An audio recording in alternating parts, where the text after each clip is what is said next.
Information about the world of running, inspiration to fuel passion and excellence, and ideas for making connections and finding community. You're listening to A to Z Running.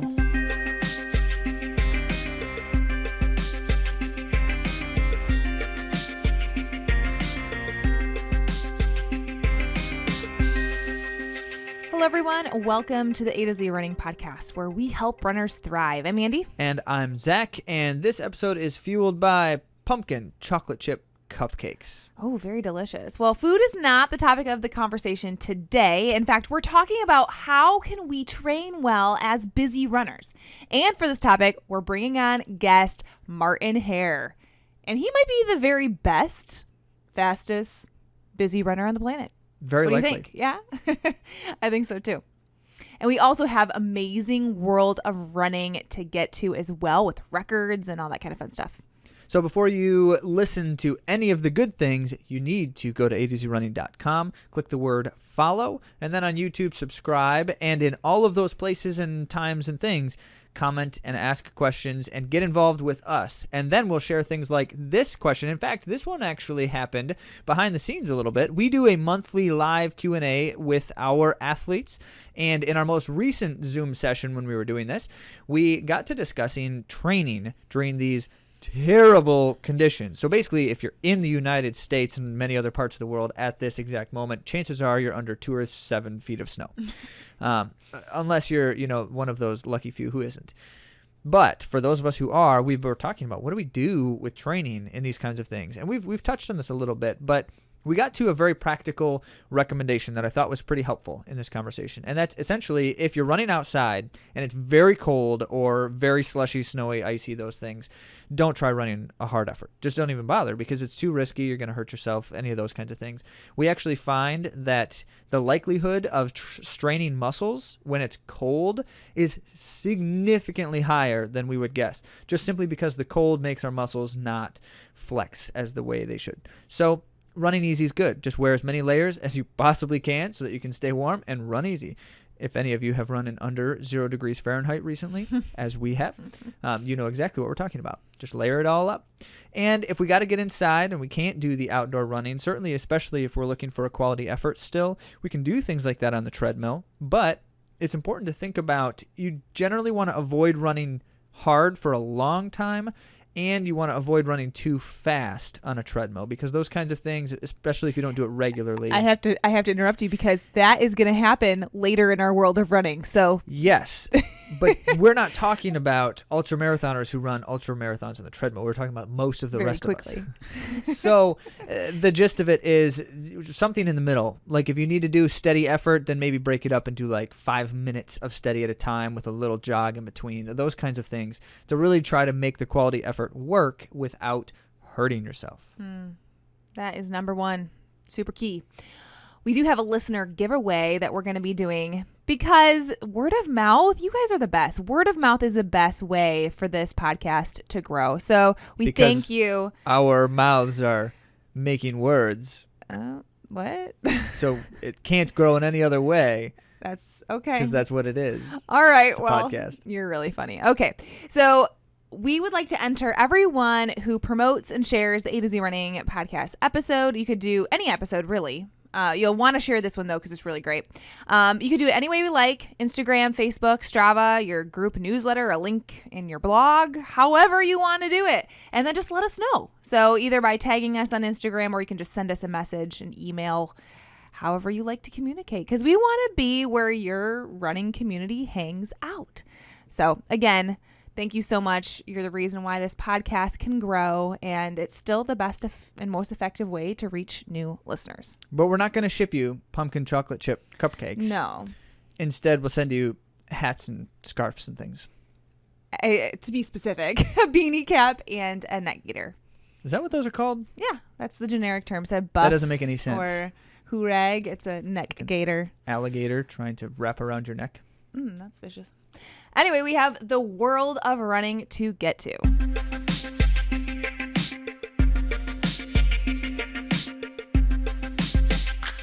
Breaking news as of Sunday, there is a new boys mile record holder, and that is Michigander Hobbs Kessler.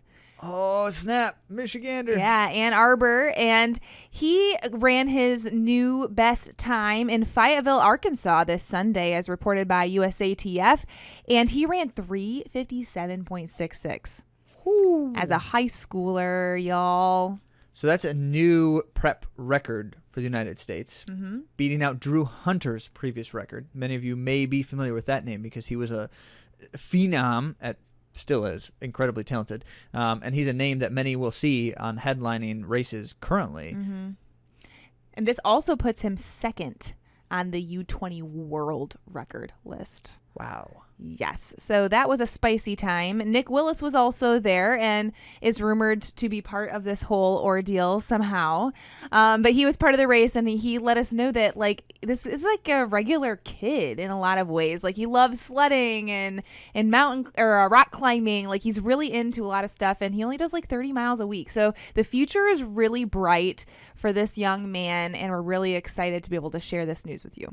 And he did sign to go to Well, we don't know for sure that he signed, but it sounds like he's going to Northern Arizona University. So even though he has a University of Michigan connection with a lot of the things he's doing in Ann Arbor, he's heading to Arizona for college, most likely. Well, after this winter, who blames him? Nobody. Nobody blames him. So what do we have next, Zach? So in College Station, Texas, this would have been on Saturday, February 6th, reported by World Athletics. And this is a name we've been talking about recently. At the Charlie Thomas Invitational, Ating Mu ran 50.52 in the 400 meters indoor, which represents, if ratified, improving the official World U20 indoor record. Yes, held by Sonia Richards-Ross. Which Olympic is an champion, incredible thing to start talking about beating records held by someone like Sonia Richards-Ross. So this also represents then, again, we have to say if ratified because none of this is officially official yet. Too recent as far as when we're talking about it at least. Fourth best in U.S. history. That's not just for juniors, not just U20. Fourth best period indoor time in the U.S. 400 meters. Also 20th best in the world in the indoor 400 meters. And she's 18 years old, folks. Woo. Well, now we're talking about cross country. So off the track for a bit. In Shelbyville, Indiana, as reported by the Big Ten Network, the NCAA Big Ten Championships happened where Michigan State, Michigan, claimed its second consecutive title for the women, and Wisconsin earned its third straight title for the men. But we do have the winner from Nebraska, the first ever winner from Nebraska, George Kusha on, and he's going to give us an exclusive about his championship race. Here's George. Hi, AtoZrunning. To give you a summary of the Big Ten Championships, I think it went quite well tactically. I had a plan in my head that I wanted to execute, but as you all know, it's very hard executing a plan in real life. It sounds very good in your head, but once you get on the field, it's a different story. We went out pretty fast, the first 400 meters or so. I managed to get into the front of the pack, which I prefer. There was a lot of pushing and shoving going on. In general, the Big Ten Championships is quite aggressive and people are very proud of their school and of themselves, which is a good thing. The pace slowed down significantly after the first 400 meters. We were running pretty slow for the first 5K, even 6K. I think a lot of people were very comfortable, and I think a lot of people were still in the race with 2K to go. It was at that point that I decided to make an aggressive move. I had that plan in my head, and I think it worked out quite well. So I made my move, and I extended my lead to 8 seconds, which I needed because John Davis closed 7.4 seconds. But I managed to hold on to the lead, and I'm very grateful for the victory. And it's always a great honor representing Nebraska and also the Big Ten Conference. Well, thank you, George. Very exciting, and congratulations again to you in that very close finish where you won. Very exciting. And Bethany Haas of Wisconsin was the champion for the women's race. Well, now jumping across the world to Osaka, Japan, on that same day, the 31st, we had, reported by Canadian Running, one of the most incredible Masters Marathon performances of all time. This by Japanese female Mariko Ugeta, running the new women's 60 world record marathon. Now I got to pause. Anyone have a guess? Get it in your mind. How fast can a 60-plus-year-old woman, she's 62 by the way, run a marathon? If you're thinking anything over 3 hours, you are wrong. She ran at the Osaka Marathon 2:52:13 and, quote, smashed the previous women's 60 world record of 2:56:54, which she set herself last year in 2019. So, congrats for That's a a new major women's 60, a congrats. second new women's 60 marathon record. And now any 60-plus-year-old women out there who are thinking to yourselves, I got some marathons in me, 2:52. That's your goal. 252. Yep. Just do it. Just do it. So now we're going to talk about that treadmill record that I referenced at the beginning of the episode. Florin Noshawander set the new 100K treadmill record. 100K. on a treadmill. 100K. And this is according to Runner's World. He's 39. He completed the distance in 6 hours, 26 minutes, and 8 seconds, which is an average of 6:13 per mile pace. And he broke the previous record by 6 minutes, which was significant. That 6 minutes is pretty significant. And then he had the 50K treadmill record from last March, but it was broken twice over. So he had probably a little fuel in his fire to get this 100K record. It would take a lot of fuel, in fact, to run 100K ever, especially Literally, at lots of 6:13 fuel. pace on a treadmill. All right, so last up for our World of Running, this time in Seattle, Washington. This is just a wonderful story. So this was back on the 30th of January, reported by Canadian Running, University of Wisconsin Indoor Preview Meet. And the individual in question is Cruz Culpepper. So he's a freshman at University of Washington, and running in this meet ran his first ever sub-4 mile, 3:59:53, which is a fast time. However, what makes the story is the fact that he, the son of Alan Culpepper, also a sub-4 miler, joined his father in that sub-4 club and became, as father and son, only the 13th ever father-son duo to have both run sub-4 in their running careers. That's so cool. That is awesome. Great genes. So no, he didn't run in jeans. He was running in regular running yeah, shorts. you're That's so a funny. that's a different thing we've talked about before. Well, there is so much exciting things, and of course we left out like everything else because Yeah. there's a lot else to talk about. But we've run out of time, and we have a lot We more have an amazing great content. Yes, we have an amazing interview for you with Martin Hehir.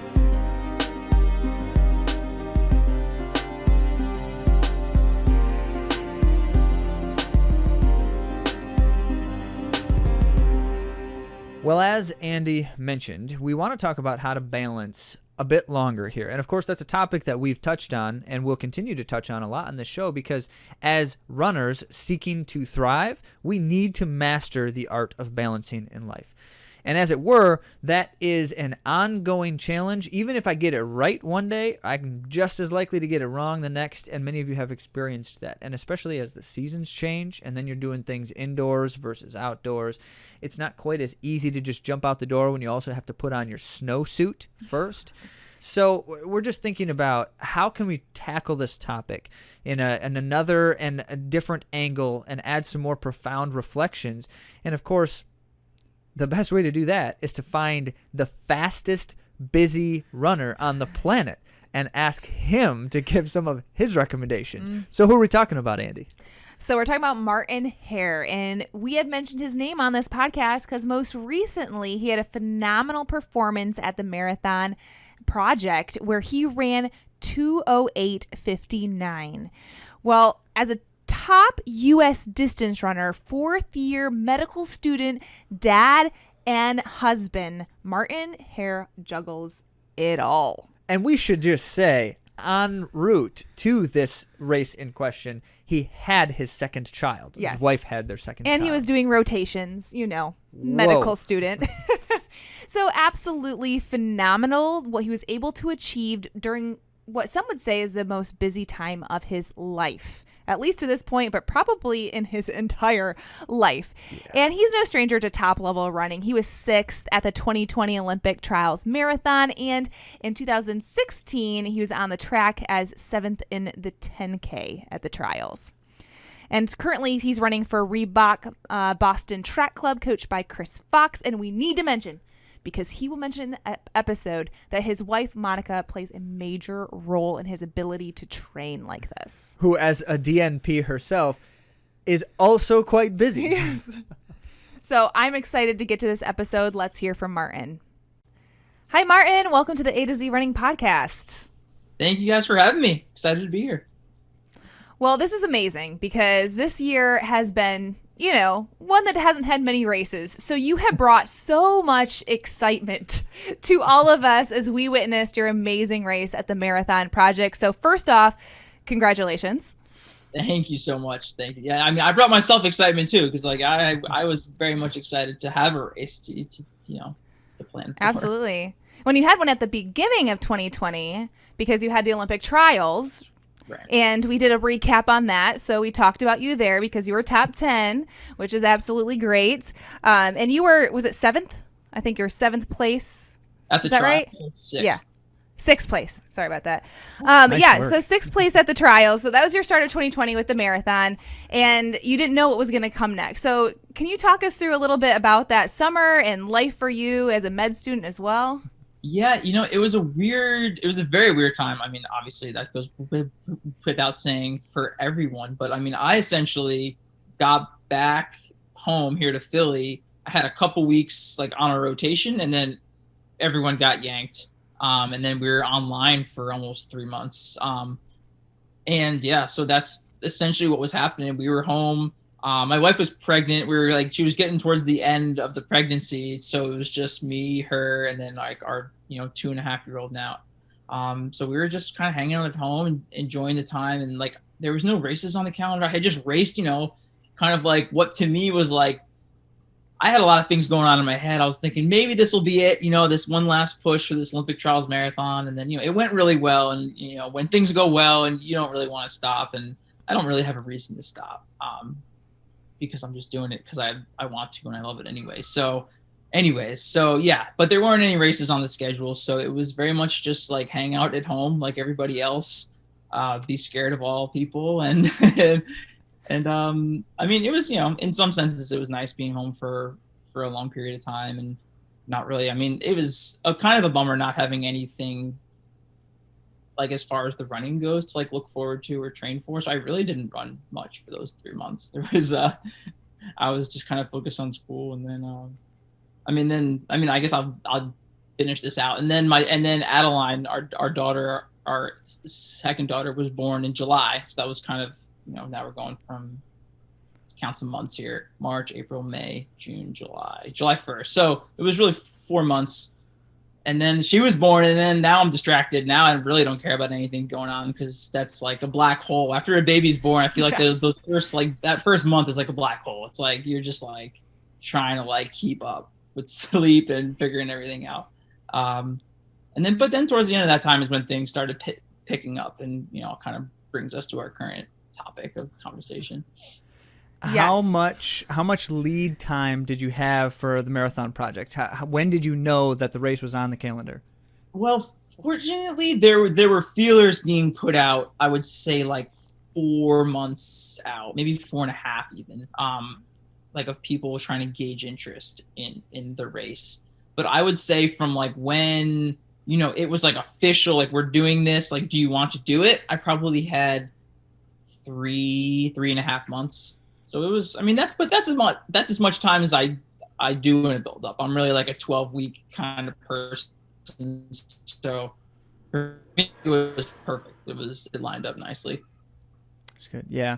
And in that sense, it wasn't like you were going from, 6 months of sitting on the couch and not running at all. So it wasn't one of those situations where suddenly someone says, now we have a race, and you're like, oh, great, I got to get back in shape again.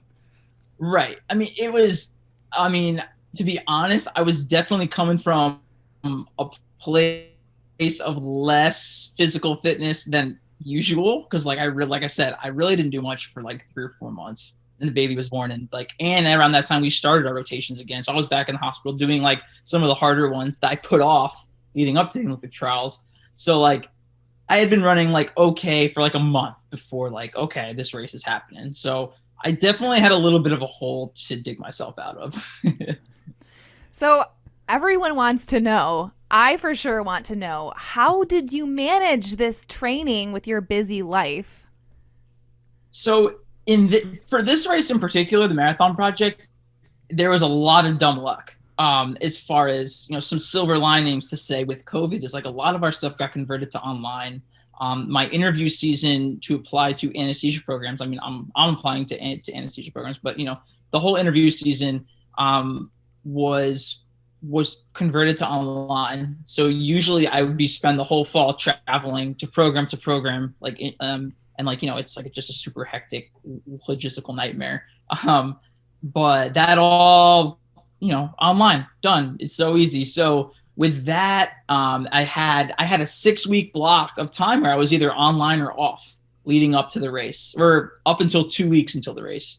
So I was like, oh my gosh, this is it. This is perfect. So then it was a matter of, okay, talking to my wife, being like, all right, you know, because it's very much a team effort. Like I don't just say, okay, like I'm gonna go run 110 miles a week, like have fun with the kids. Like, you know, it's very much a two-way conversation, and we kind of talk about like, all right, like, is this going to be good to go? And again, it semi worked out in the sense because she's been home ever since the baby was born and hadn't had to go back to work. So it was like, again, a little bit of luck.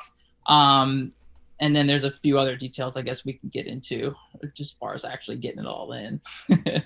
I would love to hear. Tell us your secrets, yeah, Martin. so as far as the getting it all in, you mentioned like 110 miles a week and such. What is the all that you have to fit in to really do this right? And what were some of those little nuances that you had to deal with? Yeah.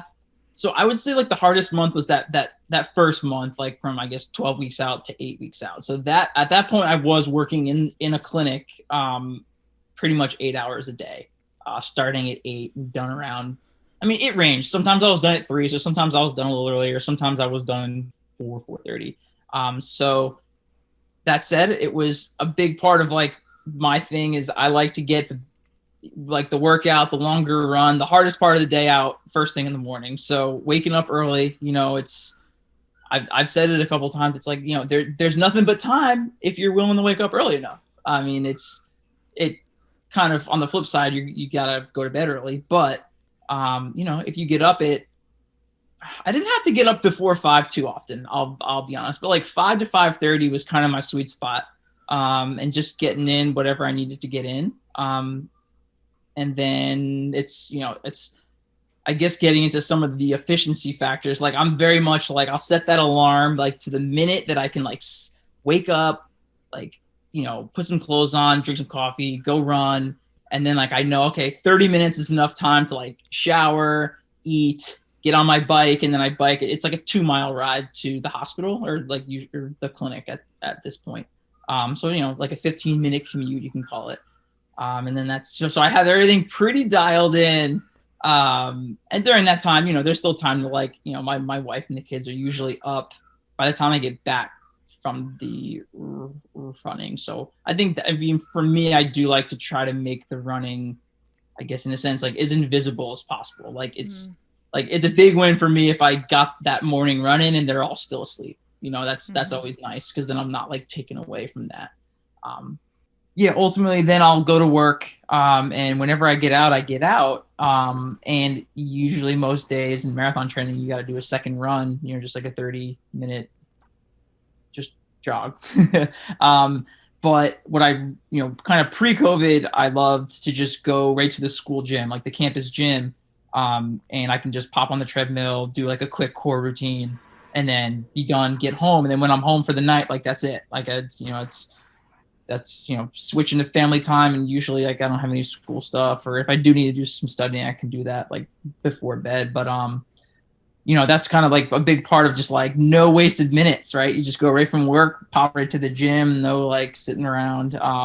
Now, I mean, this buildup, I did have to get home and just get right back out the door, just because all the gyms have been closed.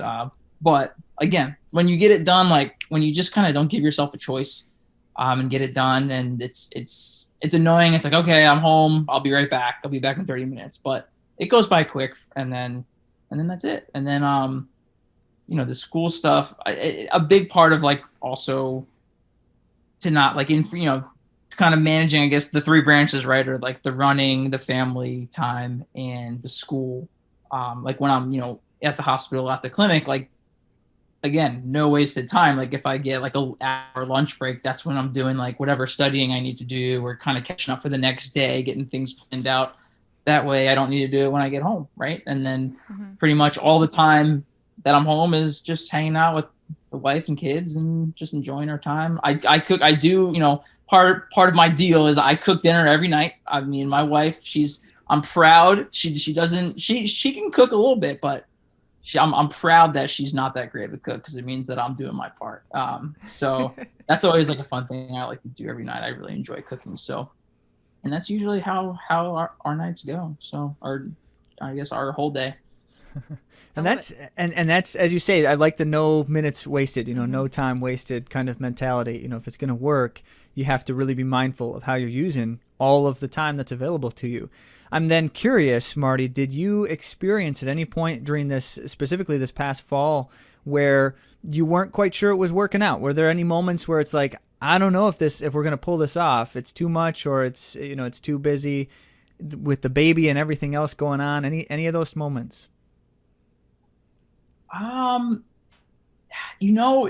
would say no. There was no like catastrophic like doubts. I think it's more just a big part of that's my personality too, right? Like, I don't know if you can tell, but I'm a pretty laid back person. Like, I'm very much like, I'm very kind of tuned into like the mental side of running, right? And it's like, and just understanding it's like such a simple sport. Like, it's, we go, we run, work the body hard, then you rest, and then you do it again. Like, it's so like, if things get missed and I don't do like, maybe I didn't do core this week, I didn't get that extra like 15-minute session, or like I had to miss a couple doubles. Like, I don't get too bent out of shape about that, because ultimately, like, it's not a big deal.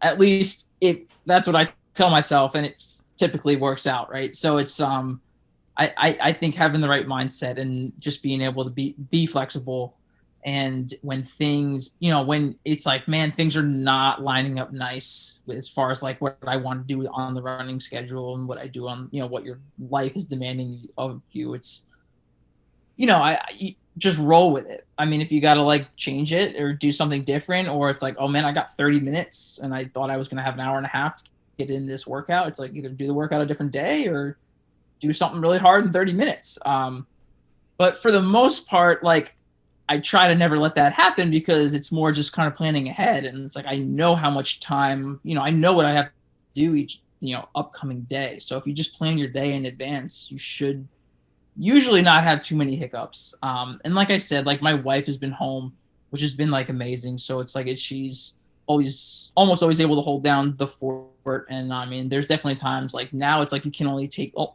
like, only one parent can go to any doctor's appointment or things like that. So like, I'm always like, down to do my part, and I can always take over if need be. But yeah, the whole team mentality part of parenting and being a family definitely makes it all possible as well. How does communication play a role in that? I mean, it's a very important role, right? That's an important role in just like any relationship, especially, parenting, being, with somebody. But I think it's very much, I would like to think when you find someone, you decide to marry them and everything, that you got a pretty good feel for each other and your values and your goals and priorities. And I would say we're very much like aligned. So it's, she fully supports like me and my running, just like I fully support like, her endeavors. She's top of the nursing field with her doctorate, and she works very hard and has a lot of research things going on the side. So I think, yeah, we're just very happy to like kind of make each other's dreams come true, right? In that sense. And yeah, so far it's worked. Communication is important for sure. And I guess, we don't have to yell at each other too much. So that's very important. Well, you have any tips for communication? Because, I mean, Zach and I have been married for like 11 years, but we still sometimes... She's throwing me under the bus right I'm here. not throwing him under the Listen bus. to her. She's throwing me under the bus. I'm not throwing him under the bus. I'm just wondering, so, like, do you have a schedule that you guys share? Like, some of the practical aspects of, like, fitting it all in? Like, how does that play itself out? Yeah, that's a good question. I wish I could say, like, we were super organized and super, like, we had like our calendars synced and stuff like that, but we really don't have any of that. I think it's very much, we live very similar lifestyles. Like we go to bed this is a weird concept for me that, like, you know, couples like don't go to bed at the same time. They're just like on different like schedule, like life schedules or like sleep cycles or such. But like, I don't know, we never had that. Like we love going to bed early. We love like sleeping. We're very much have very similar social lives. Like we had the same friends. We you know, we're from the same high school, we're from the same town. So it's like we're very much like this. I mean, I don't know. I was gonna say the same person, but that's kind of weird to say. But you know, we're very much alike. So you know, practical tips would just be, I mean, just knowing what's going on. Like she tells me when there's like appointments and things that we need to do.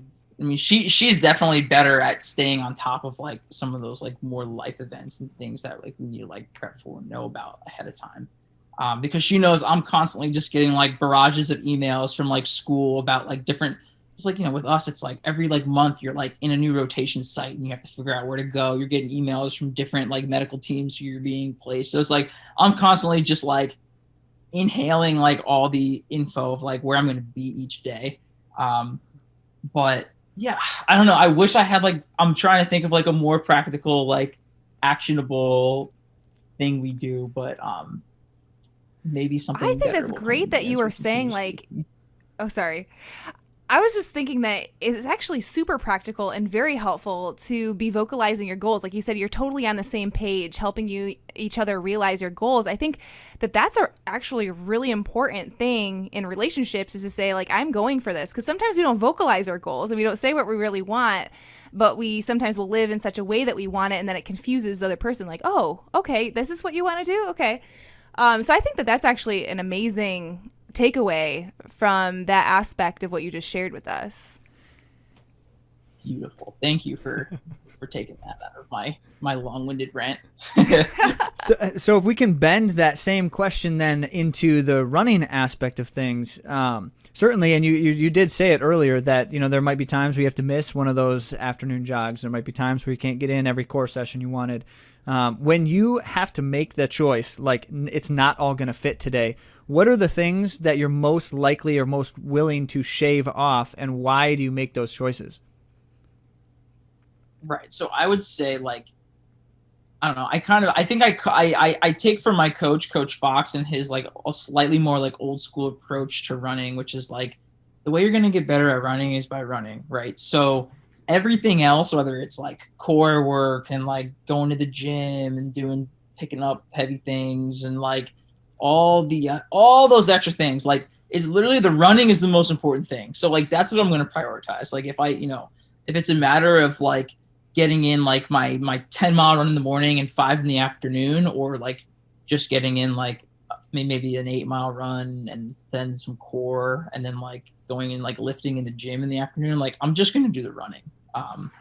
Because that's, I don't know, we all like to put percentages on things, but like, I don't know, I think that's like the 99% of the training. So like the running and the workout days are always going to take like the utmost priority. So the first things that'll come off, like, yeah, if I guess I already do shave things off. Like I don't lift, I don't like do things in the gym. And I think where I stand on that is I think everyone should have their own kind of like prehab routine, where it's like, these are the extra things I need to do to make sure like I don't get hurt from my training and my running. Right? I'm going to stay strong in all these extra areas. So everyone just kind of has to figure out and find like their own routine and, you know, what keeps them healthy.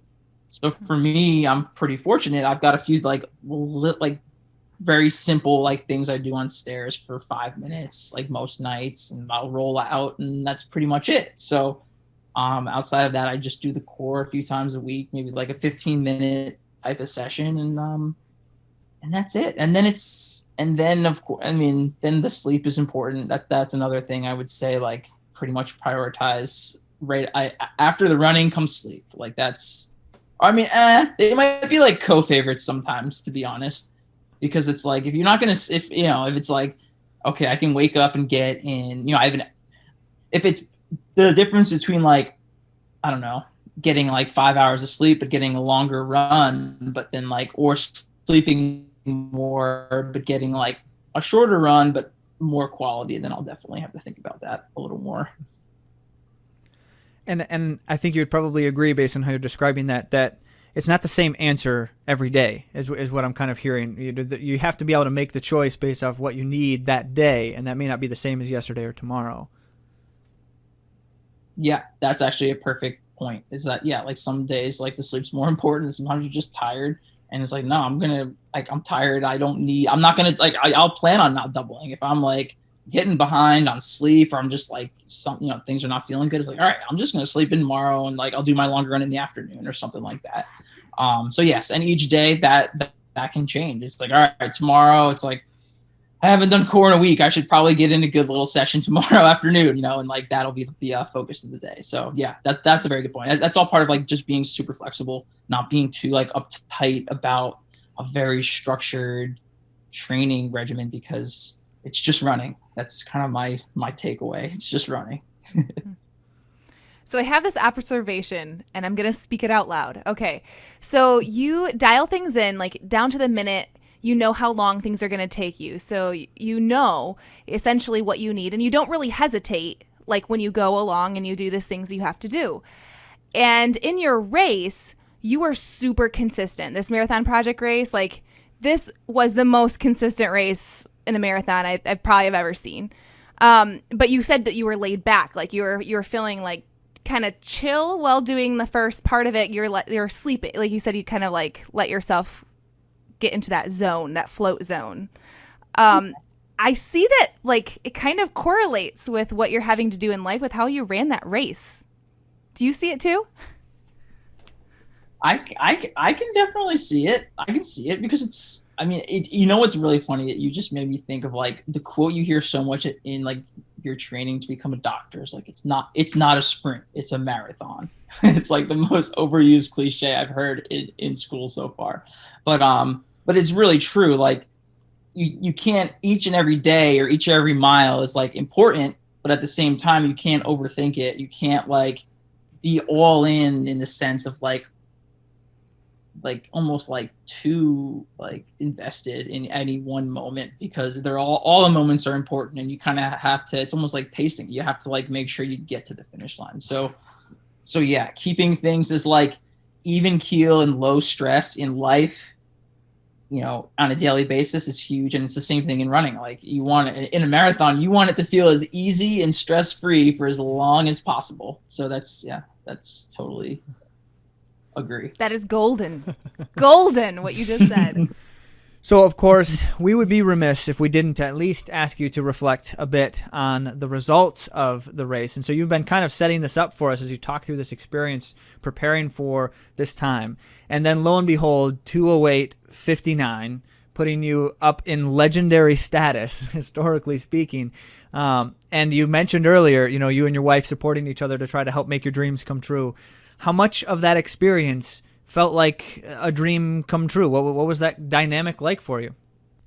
So yeah, it was pretty unreal. And like crossing the finish line, this is a race where it was set up to be 2:10. Like this is what everyone wanted to do, but wanting to do something and actually doing it are, as we all know, two very different things. So actually doing it, and then not, and even getting that 2:08, squeaking in that 2:08:59 was very much like unbelievable, because everyone was so focused on the time. I don't think we really realized like, man, that's the 7th or 8th fastest time an American's ever run. And then like, having to digest that like was super special in the sense of like, I had never, we all have such high goals and expectations for ourselves. Every runner, no matter what that goal is, whether, breaking 3 hours in the marathon, 4 hours, like it doesn't matter. Like we always want like we want to be the best version of ourselves. And I just feel like it was really cool and like took me a few days to like really be like, man, I actually like fulfilled that vision of myself that I've always had. So it was a very special experience. Very special experience indeed. So I have to ask you, because you're a 10K runner too, and that's actually where I wrote the 7th place at the 2016 Olympic track trials. So that's where I was misreading earlier on. But so you were 7th place at the 2016 Olympic track trials for the U.S. Are you looking at maybe getting in some more 10Ks? That is the plan. I definitely, it's been a while since I've been on the track, but I have nothing but confidence. Like the training for the marathon is so great, and it like makes me feel so strong and good that I'm very excited to like, not run 110 miles a week, but kind of translate that training and that confidence to the track. And I definitely think, I've run pretty quick on the track, so I think I can get it back. I'm really banking on the speed not going away in the in our years of avoiding it. But yes, I definitely am going to be able to, with school and everything, make a run to run some track 10Ks and hopefully get to the Olympic trials there. There's got to be at least a part of you who looks at 2:08:59 and looks at everyone else who's run 2:09 and under and says, I know how fast they've run on the track, so you got to be able to do it, right? You've got to be thinking that. That's what I'm thinking. Yeah.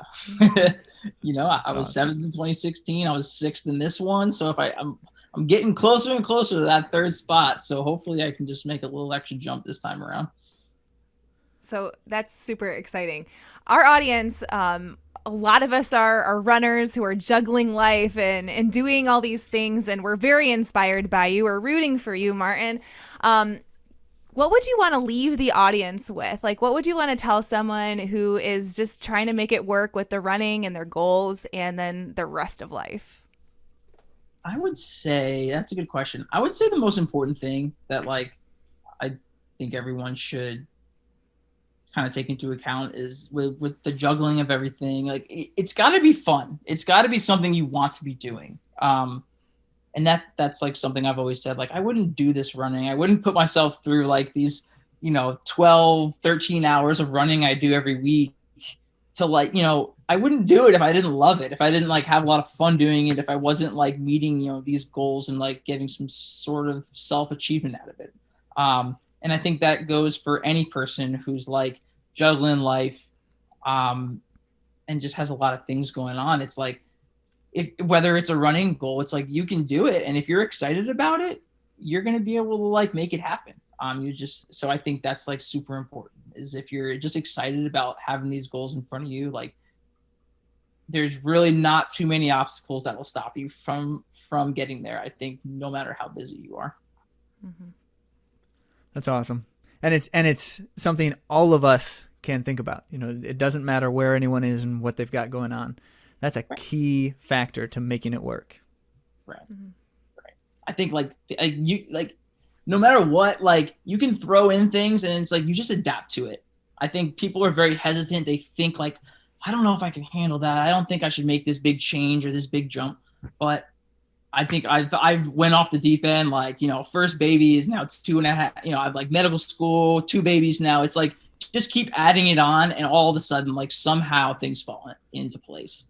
So I think, people should just take that plunge, take that risk. And more often than not, you're going to just be like, oh, like I can do this. That's great inspiration. I'm super geeked right now. Well, Martin, we're going to keep our audience updated on the happenings of yours. And again, congratulations. And congratulations to your wife on her DNP and another baby. So many great things happening and super inspiring. So thank you. Thank you so much. It's been fun. Well, because many of you are listening to this while you're running, I just want to make sure you didn't miss when Martin said no minutes wasted. What's the key takeaway as we reflect on the conversation with Marty Hehir? And that is that you've got to account for every moment if it's really going to work. And this is kind of the road to a busy life, mastery of a busy life, is this piece of wisdom where we just really can't have that what happened to the last 2 hours when I was doing who knows what I was doing. That just can't be the case in terms of everyday life day to day, because we don't have enough time in the day for 2 hours to disappear into who knows where. So whatever those voids are, and this is what I was taking away as I was listening to him, whatever those places are that suck my time and I just don't know how, I need to minimize those as much as possible, if not eradicate them, because in most instances, those things aren't really adding any kind of quality to my life as it is. So I find them, seek them out, and eradicate them with vigor and contribute my time and energies to the things that make my and my family and the good people around me's lives better. That doesn't mean that you can't rest. That doesn't mean that you're... Oh, rest is a part of this equation of making our lives better. But I mean, like, you can watch a Netflix show. We actually talked to Anne-Marie Kirkpatrick, and she would just watch a show in order to roll, and we started doing that as well. But she had said in the episode with her, and I'll link to it, when we talk about recovery, and she says that she's always recovering. When she's not running, she's recovering. So she's finding ways to stretch and mobilize, and maybe it's just wearing recovery socks. No wasted minutes. If you're wearing recovery socks, you're on your way to recovery. So there's great ways that don't cost a lot of energy that we can thrive as runners, and we talk a lot about recovery in that episode with her. But then in our episode with Kira D'Amato, I think the overarching premise of that is that she said she's here for it. And I think that when we choose to run, it does cost our family and it does cost us our time and energy. So are we here for it? We have to make those choices, and that allows for us to have no wasted minutes because we're choosing to be in this and to thrive as a runner. So all of these guests that we have on this show, we're so grateful to have these amazing guests, including Martin. So make sure that you follow Martin on Instagram. He is not done. He is not done with this running business, so we're excited to see where he goes. And with that, don't forget about the giveaway, because we want you to share about us, and in reward, we'll give you something if you win.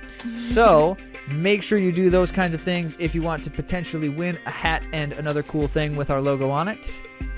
And of course, don't be strangers. Share your thoughts with us so that we can share your thoughts with the world. Thanks for joining us, and we'll talk to you next week.